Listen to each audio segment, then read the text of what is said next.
essa perseguição prejudicou nós e muito o Brasil, não tem dúvida. Quer dizer, o Brasil foi tremendamente prejudicado, porque esse mesmo modelo que prejudicou esses projetos, eles prejudicaram vários outros projetos pelo país inteiro.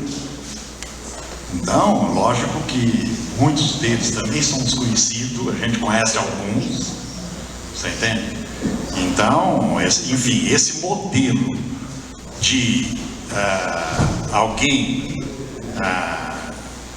foi aquele número que a Rosa mencionou, a natureza é tal de que cada 10, um nasce com a possibilidade de fazer alguma coisa especial. Então, quando esse um faz essa alguma coisa especial, ele não tem uma sistemática de o país aproveitar o que foi feito, entendeu? Então, o país está sendo prejudicado. Então, o ponto crítico é, a gente tem que arrumar um canal de financiamento de tecnologia separado do financiamento de ciência. A gente tem que parar de falar ciência e tecnologia. Primeiro passo. Tem que ter uma CAPES de ciência e tem que ter uma para ela de tecnologia. Tá certo? Tem que ter uma FAPESP de ciência e uma FAPESP de tecnologia. Porque aquela frase que ela usou, de que só quem entende o ramo pode gerir o assunto do ramo, isso tem que ser posto em prática no Brasil. Hoje, o que nós temos gerindo lá para cima? É alguém que entende.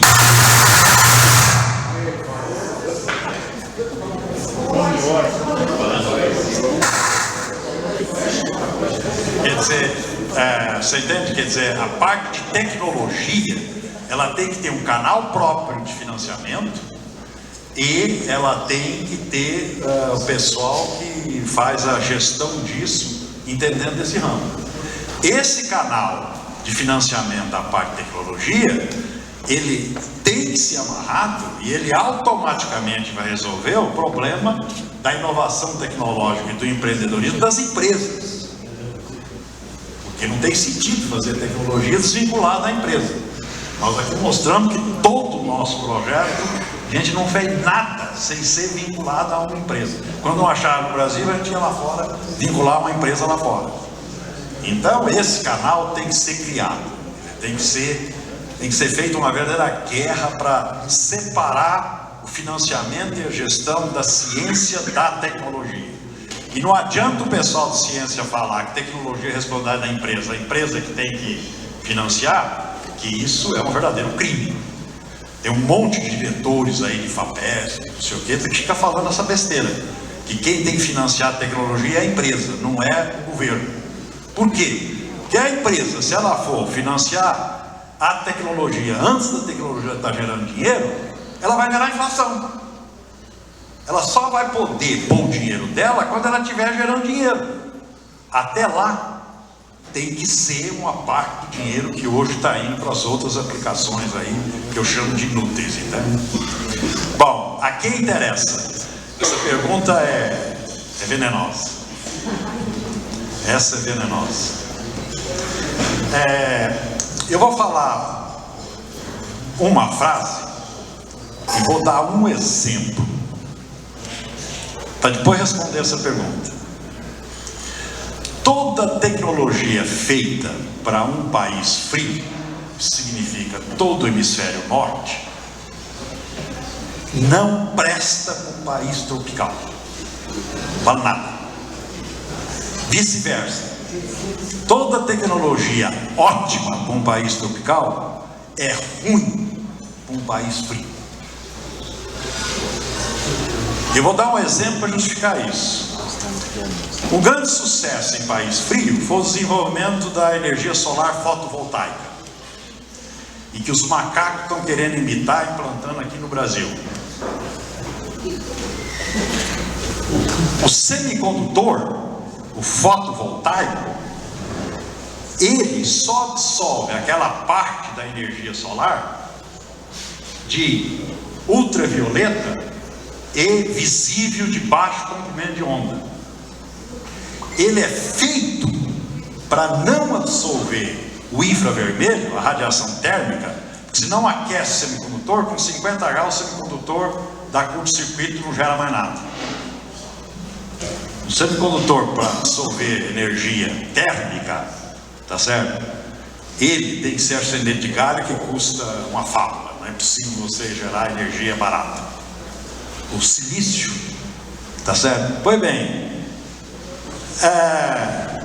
por que lá é ótima fotossíntese?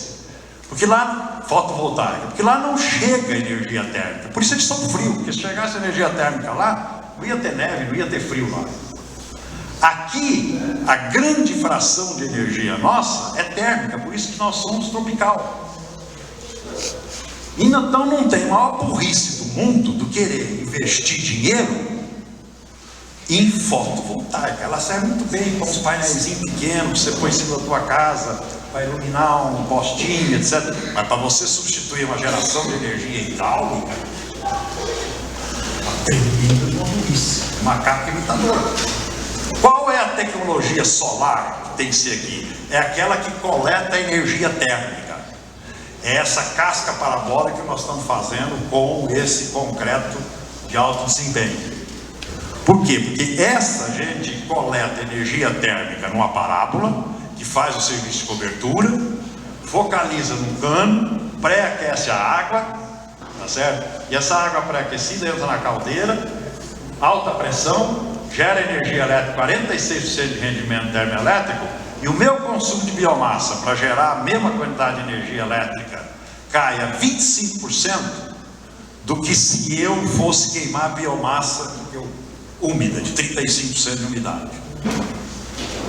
Então, a energia solar para um país tropical tem que ser a térmica solar e não a fotovoltaica. Bom, agora por que é que aqui interessa?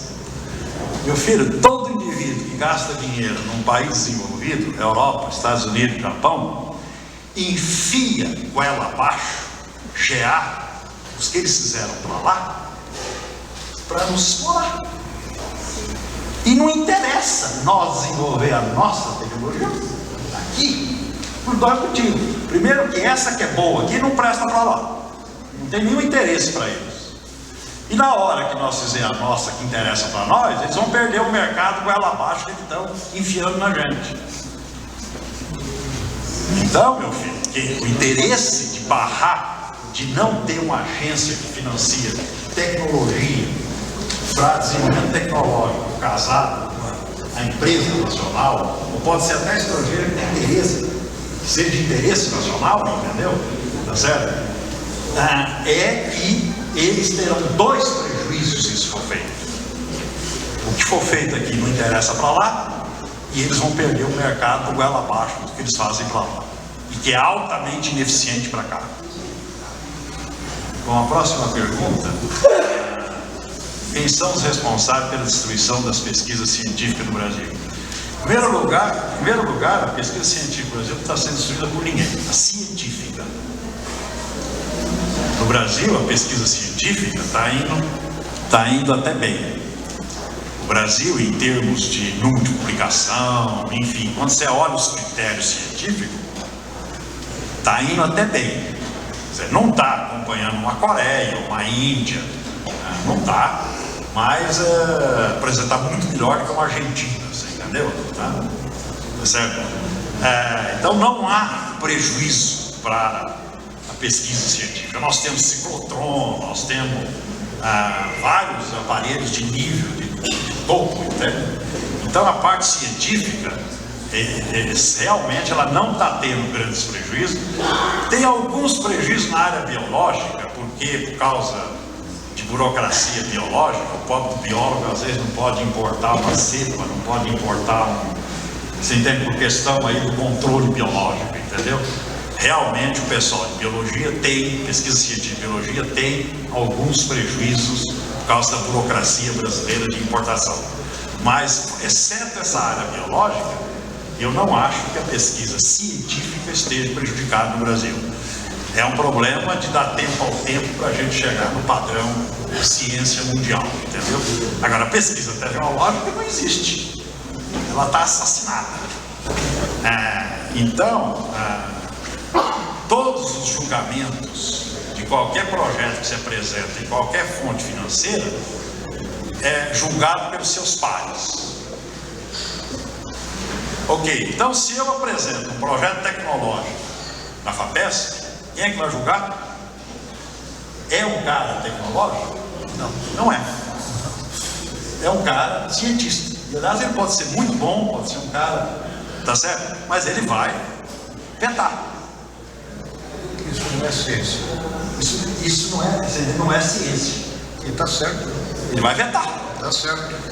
E o governo, para não ficar de mal com a estrutura científica, se amanhã ou depois algum governo cria uma agência de financiamento tecnológico, o Bautista Vidal foi crucificado, trucidado, porque criou o FUNAT, um canal de financiamento tecnológico. Foi com esse dinheiro que tudo isso que nós falamos foi feito. Que o PROALCO foi feito, que o INET foi feito, que o CEPELCO foi feito.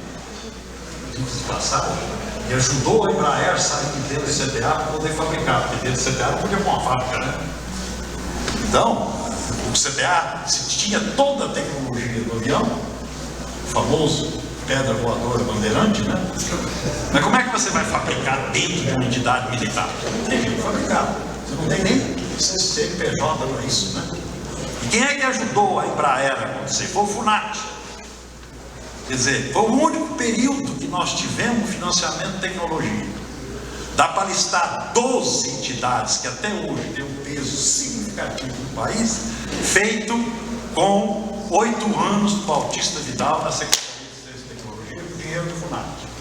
Agora, se alguém hoje for criar uma agência de financiamento de tecnologia, não, o que eu quero dizer é que a estrutura de ciência vai reagir tremendamente.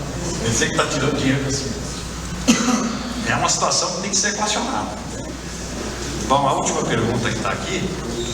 Todo esse conhecimento gerado para vocês, e ó, né, já patentes para o Brasil,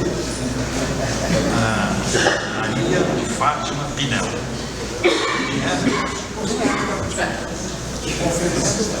Essa é a pergunta que eu não queria que viesse.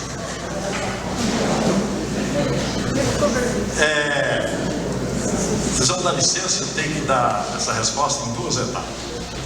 Numa primeira etapa, é que o INPI, Instituto Nacional de Propriedade Industrial do Brasil, é o único INPI no mundo que não patenteia ideias. Você tem que ter um protótipo. Por que todo mundo patenteia nos Estados Unidos? Porque os Estados Unidos aceitam patente de uma ideia de 3, 4 linhas. Ok. Se eu chego nele como empresário e proponho para ele gastar um dinheiro para poder executar um protótipo, ele vai querer a patente no Brasil. O que ele vai gastar? Com o risco desgraçado e tem o risco daquilo que sofreu aqui. Só que não adianta eu patentear nos Estados Unidos a ideia, porque a lei brasileira não aceita a ideia. Quando eu vou usar o PCT, uma sigla internacional, para poder requerer o direito de patente aqui, quando eu chegar nele e falar, olha, eu estou com a patente dos Estados Unidos, dá para você investir tantos mil aí para a gente fazer esse protótipo? Na hora que ele consulta o agente de patente, ele vai dizer não, porque a patente americana não é reconhecida no Brasil, porque ela foi patenteada como ideia e não como protótipo. Se é como protótipo, aceita. Se não é, ela não aceita. Então, o INPI mata a possibilidade de a gente buscar dinheiro na empresa para fazer tecnologia. O INPI nacional. No comentário do meu irmão Dionísio, não sabe nem ser macaco. Quer dizer, o INPI nacional não consegue evitar o órgão de patente americano. Nós já tivemos dezenas de casos. Tivemos recentemente um com a Embrapa. Fizemos um projeto, geração de hidrogênio, só que não tem jeito de fazer coisa pequenininha, tem que fazer um certo tamanho, precisa de um certo dinheiro. Propomos a Embrapa patentear nos Estados Unidos a ideia que era para arrumar o dinheiro. Tinha até um grupo empresarial interessado em pôr o dinheiro, mas queria patente. A Embrapa disse: não adianta patentear a ideia lá nos Estados Unidos. Quando você fizer isso, qualquer um aqui, inclusive quem vai pôr dinheiro para fazer o protótipo, vai pegar. Então essa é uma situação real. Agora a outra parte da pergunta que eu não queria contar. Quando você vai fazer tecnologia, quando nós vamos fazer esses fornos, nós estamos falando de um forno de feixe eletrônico. Foi eu que projetei ele inteirinho, detalhei ele inteirinho, que a Laigo tinha para refinar o urânio, que era um classificado. Essa foto que ela mostrou daquele gigantão, a gente conseguiu muito tempo depois. Foi da Guerra Fria, não foi antes, né? Ele custava 100 vezes mais caro do que o projeto que eu tinha feito.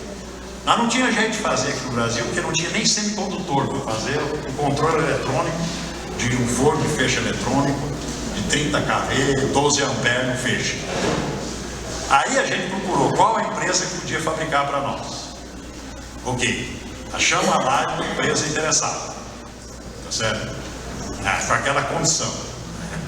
Nunca fiz esse tipo de coisa, você está propondo é loucura, não garanto nada, tá certo? Mas aí o Bautista Vidal conseguiu que o governo alemão, você conhece o nome, MFT, financiasse 50% do forno. 3 milhões de marcos, e o Brasil, do FUNAT, pagou 1,5 milhão. E o outro 1,5 milhão quem pagou foi o MFT. Em troca de quê? Da patente.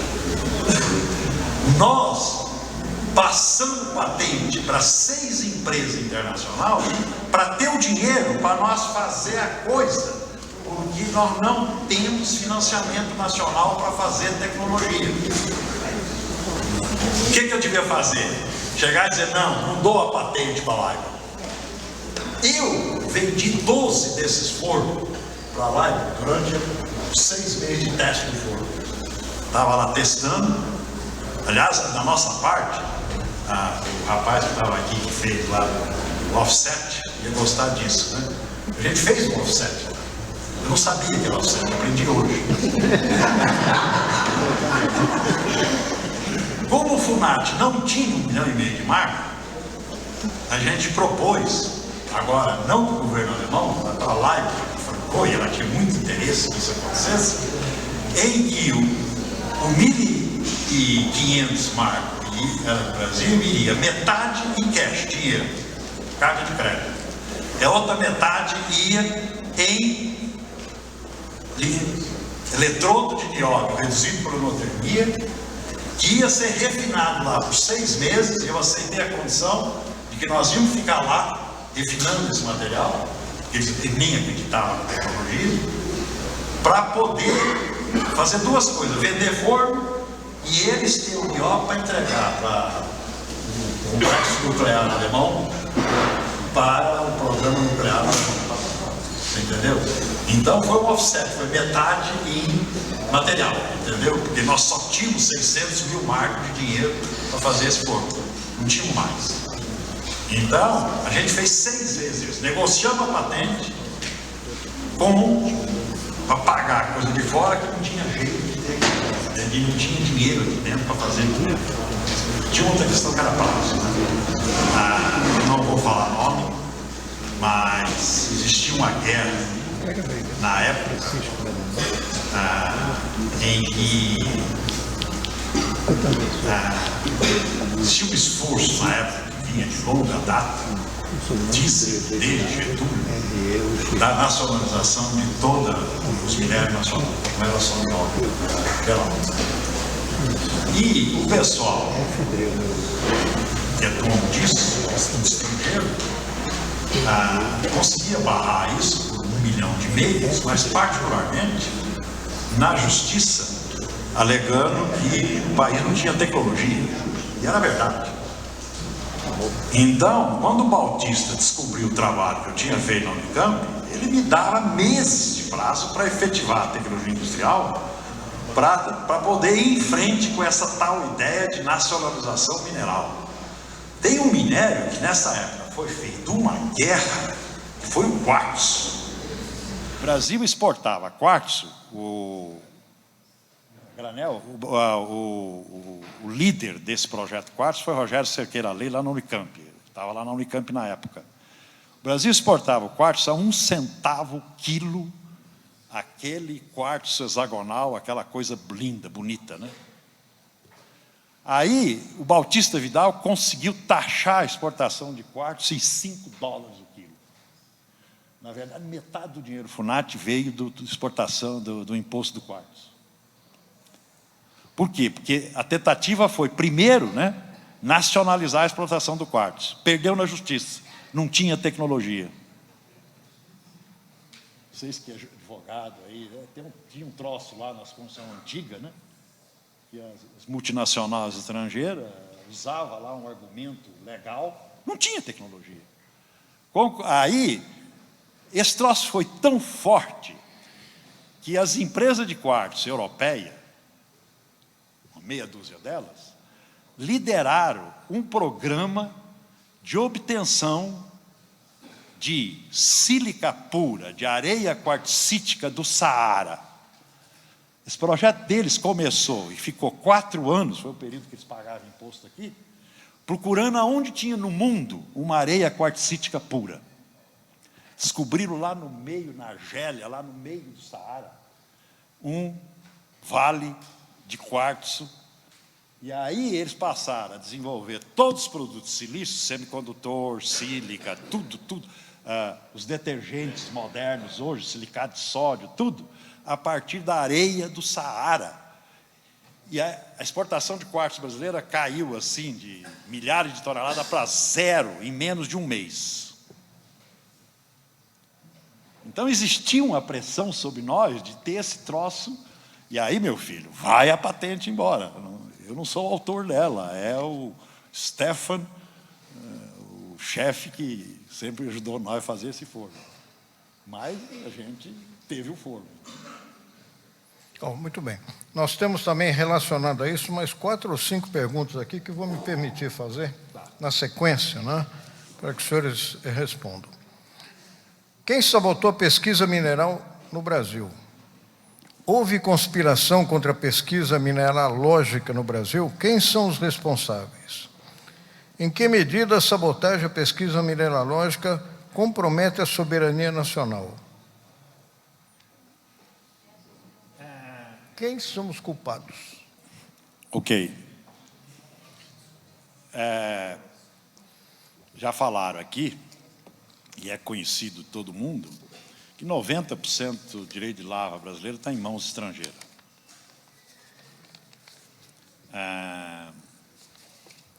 Ok. Quando o pessoal tem que minerar aqui, o pessoal estrangeiro tem que minerar aqui, porque eles não têm oportunidade de minerar fora daqui, ou fora daqui é muito mais caro do que aqui, eles vão e implantam a mineração aqui. Às vezes, a mineração nem é proprietária do estrangeiro, mas ela está umbilicalmente amarrada ao capital estrangeiro. É o caso do minério de ferro. Que ela está amarrada à siderúrgica estrangeira que compra o minério. É elas que ditam a regra. Não é a Vale. Não é o minerador de ferro que dita a regra. Outra hora é a própria empresa estrangeira que implanta. Tá certo? Ok.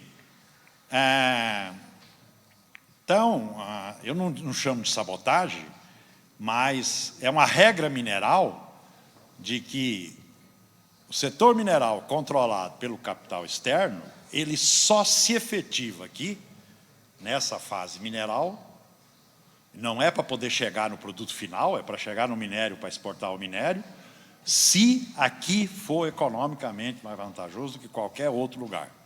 Então, a resposta, eu não uso a palavra sabotagem, eu acho que é regra do negócio, é o capital interessado no produto mineral, que é estrangeiro. Ok, tem outras horas que a sabotagem é interna mesmo.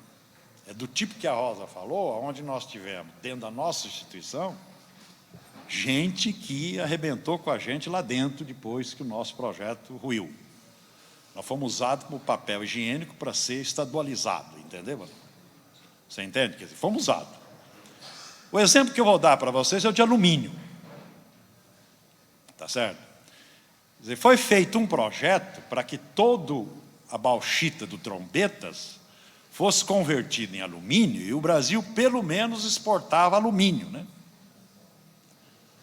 Alcoa, Alcan, as multinacionais, implantaram todo o processamento de alumínio lá em Ananindeua, lá ao sul de Belém, no Pará.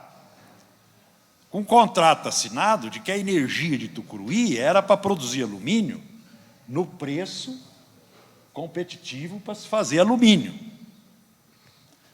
Aí vem toda a incompetência da Eletrobras, de toda a estrutura governamental, tá certo?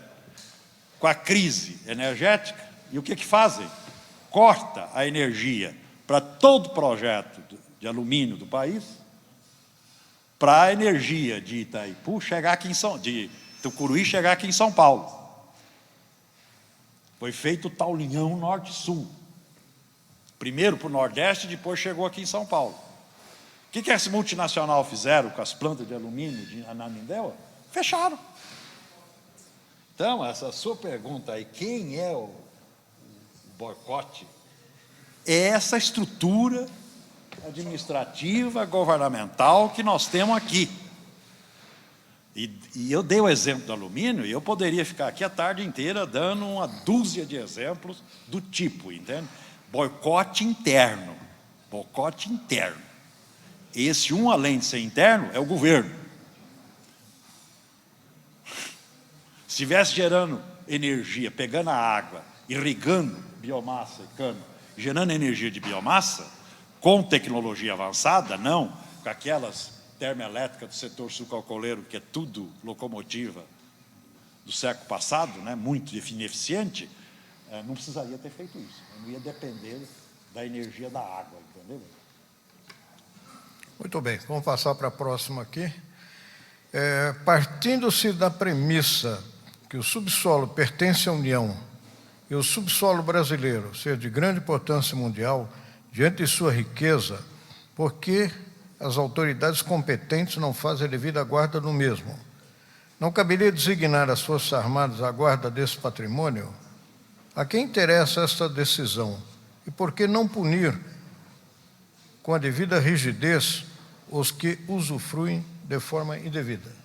O general explicou aqui que as Forças Armadas não têm poder nenhum fora dos 150 quilômetros da fronteira. E lá mesmo só tem um poder de flagrante. Então não há nenhuma chance das Forças Armadas, do jeito que está, cuidar dessa questão. Teve um diálogo nosso com o empresário aí, em que eu sugeri, é muito problemático você confrontar a lei. Por exemplo, vamos imaginar que alguém pensa numa lei pela qual todos os direitos de lavra, 90% do território que está em mãos estrangeiras, você passa uma lei onde isso não é mais válido. Bom, você vai ter um boicote, do jeito que o Ribas explicou aqui, internacional, bancário, etc. Papapá, papapá. Então, não é a maneira inteligente de fazer isso, porque nós não vamos aguentar. A expressão que ele falou, a Bolsa pode falir um país em 3 dias. Entendeu? Então, se passar uma lei pelo qual o direito de lavra, que está quase tudo em mãos estrangeiras, for considerado ilegal, ser substituído por uma outra lei, tá certo? Nós vamos estar massacrados pelo sistema financeiro internacional. Então, não é o caminho. A sugestão que eu dou é em 2 tempos. Num primeiro tempo, e foi por isso que nós investimos nesse projeto novo da integração total das energias e materiais, tá certo? E alimento, pecuária, etc., fazer o solo render. Porque uma propriedade média e pequena é insustentável só com a agricultura e com a pecuária. Vai para aí, porque você mais vê é placa de vende-se sítio, vende-se fazenda, vende-se, porque é antieconômico. Só a grande propriedade é econômica, é o nosso agro, lá dos terrenos planos, etc., aquilo lá é econômico, mas metade do país é antieconômico, a parte agrícola e pecuária. Esses são os verdadeiros heróis, quem consegue produzir leite e engordar gado num sítio de 10 hectares, entendeu? Não é econômico. Agora, você rendendo, gerando energia e aproveitando o minério de superfície, que esse proprietário tem direito, tá certo?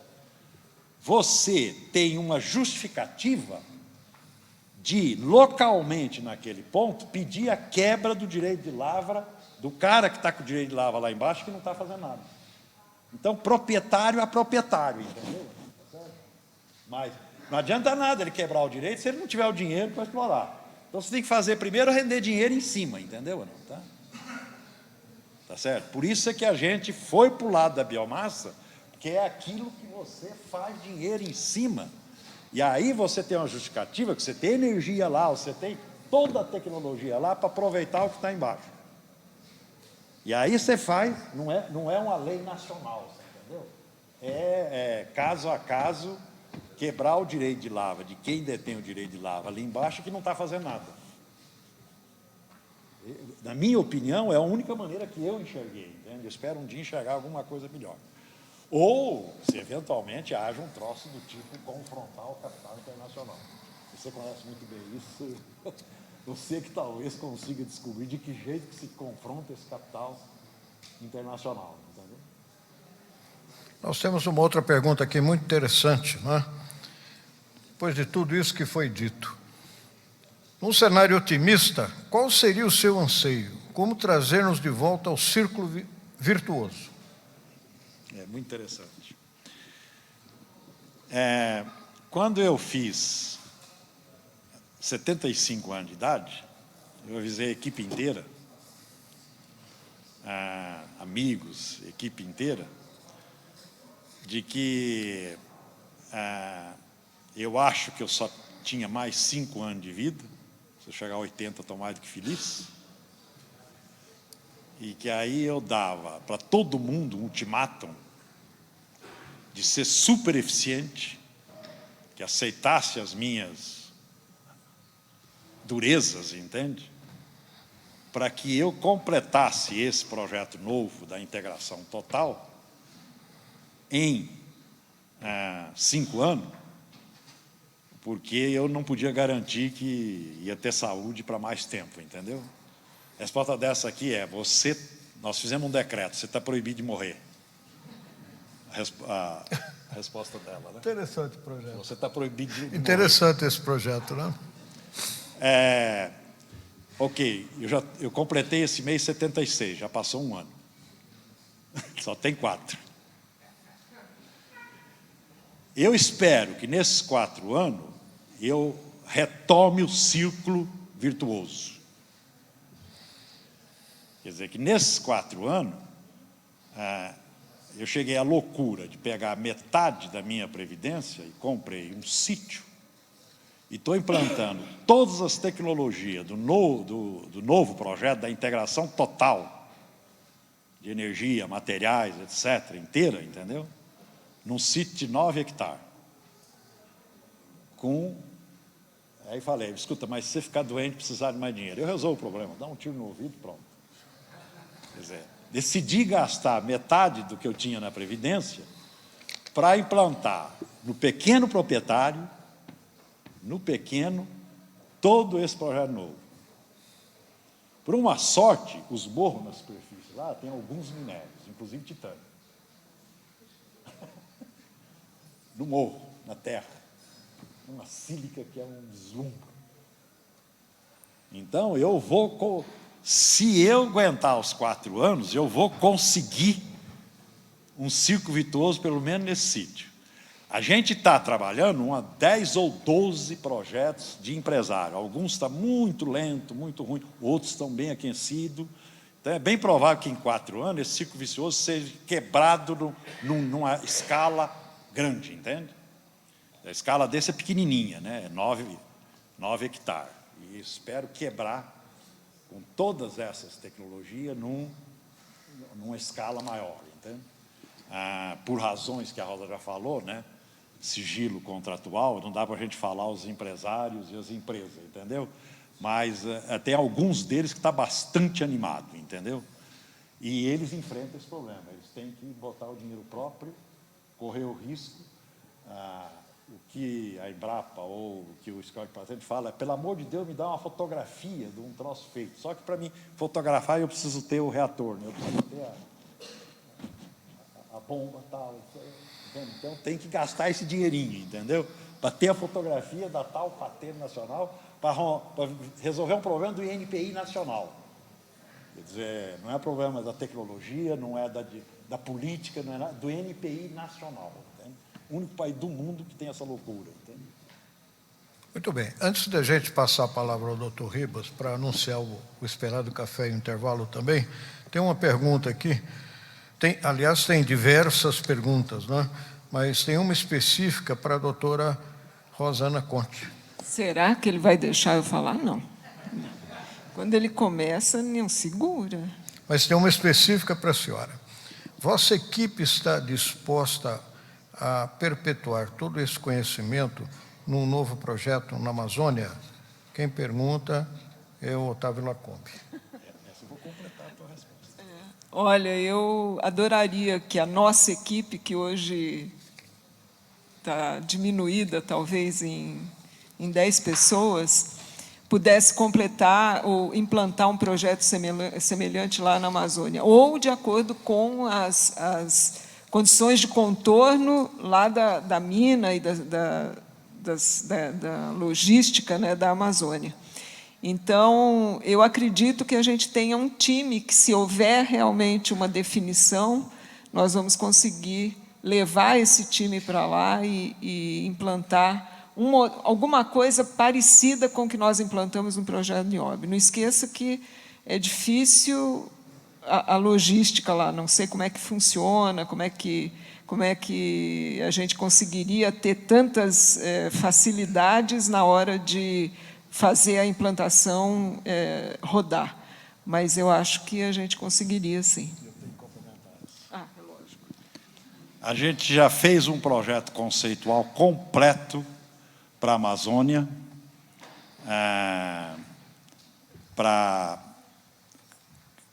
que objetivava gerar riqueza na Amazônia, preservar a floresta amazônica, dar condição de vida ótima para aquela população, certamente iria aumentar a população de lá, sem mexer na floresta. Pelo contrário, a gente quer ver se conseguiria pôr isso lá antes que derrubem a floresta. Porque essa tecnologia dá muito mais dinheiro fazendo exploração extrativa da floresta como ela está hoje, como ela é em pé, do que se derrubar e depois ter que plantar de novo. Okay, deixa eu dar 2, 3 linhas desse projeto conceitual. Primeiro, linha do projeto conceitual. A fábrica de equipamentos seria posta em Manaus, usando todos os benefícios da Zona Franca. Se vocês souberem de algum empresário que está disposto a pôr dinheiro nisso, vem falar com a gente que a gente começa a montar essa fábrica amanhã lá. Segundo ponto, tá certo? Toda a planta, todos os equipamentos seriam montados em barcaça. Nada em chão. Tudo modular em barcaça. Tá certo? E começaríamos o projeto pelo menor tamanho e o mais complicado de todos, que é converter a biomassa em hidrogênio com água supercrítica. São esses reatores feitos com esse concreto, que eu falei, e com água supercrítica a 650 graus e 250 atmosfera, que esses reatores de concreto permitem, os reatores de aço não permitem isso, geraria o hidrogênio. Hidrogênio é um gás. Aí logo alguém fala, o que você vai fazer com esse hidrogênio lá na Amazônia? Não dá nem para fazer pinga para índio beber, né? Ok. Segundo, o terceiro passo, que já passaria a gerar o dinheiro para o crescimento daquela unidade, tá certo? É pegar esse hidrogênio e pegar todos os óleos vegetais, aonde a floresta pode gerar óleos vegetais de um monte de castanhas e coco sem derrubar a floresta, e converter em diesel verde, querosene de avião mais barato do que o querosene que é feito de petróleo.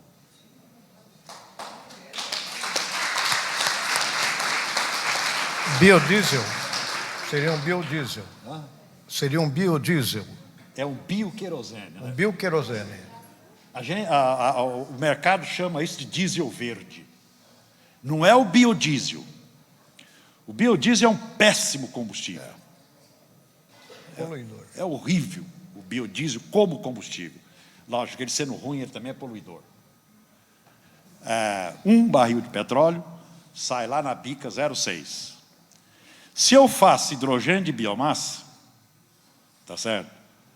E não uso nafta nem gás natural para fazer hidrogênio para a refinaria funcionar, o barril de petróleo consome pesa 139 quilos, consome 55 quilos de hidrogênio. E eu trago o hidrogênio da biomassa, tá certo? Para a refinaria funcionar, um barril de petróleo vai gerar 1,2 barril de derivado, dobra o volume de derivado do barril de petróleo. Isto é, para abastecer um monte de petróleo, bastaria só metade do petróleo. O petróleo que está em $40, viria 20. Pois bem, a mesma coisa com qualquer óleo. A transesterificação, você tem que tirar a glicerina. Então, um barril de óleo gera 0,65, quando muito bom, 0,70 de biodiesel. Porque você tem que tirar, aliás, ninguém sabe o que faz com a glicerina, né? Glicerina se faz sabão, tá certo? Agora, na hora que você usa a hidroesterificação, que é o que a Petrobras chama de H-bio, que ela tem hidrogênio, ela pega o óleo vegetal e faz o H-bio lá, tá certo? Você entende? Na refinaria, o único lugar que pode fazer, porque lá é o que tem hidrogênio. Então, você imagine, em cada local lá, convertendo em querosene verde. E aí, na Amazônia, né, é fácil você concentrar isso num navio e exportar para o mundo inteiro. Quem é que pagaria isso se tivesse um empresário, assim, que fizesse uma gestão? Boeing. Boeing está doida atrás de diesel verde.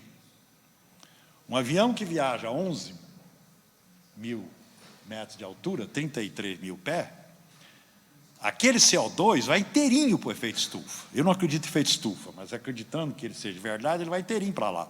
Ele não desce aqui para nenhuma planta absorver. Então, 1 quilo de CO2 do avião, ele equivale a 7 quilos de CO2 do carro. Porque o CO2 aqui embaixo, de um jeito ou de outro, ele é fixado. Mas lá em cima é zero de fixação. Então, aquele não tem jeito de você fixar em plantando árvore, nada, não tem. Agora, se a gente tira aqui de baixo, ao longo dos séculos, né, vai havendo uma chamada drift cinético do CO2 lá de cima, mas tem que ir abaixo do que era antigamente aqui embaixo para acontecer isso, entendeu? Então, a Amazônia é um dos maiores mercados para essa tecnologia. Essa integração total. E lembre-se, esses metais são chave nessa integração total, porque não dá para poder fazer o aproveitamento mineral de nada e vários outros aproveitamentos se não tem um material tipo 1 milímetro de espessura para resistir à corrosão. Você não pode ficar pegando tubo de 4 polegadas de parede que dura 1 ano corroendo, entendeu? Para aguentar 250 atmosferas.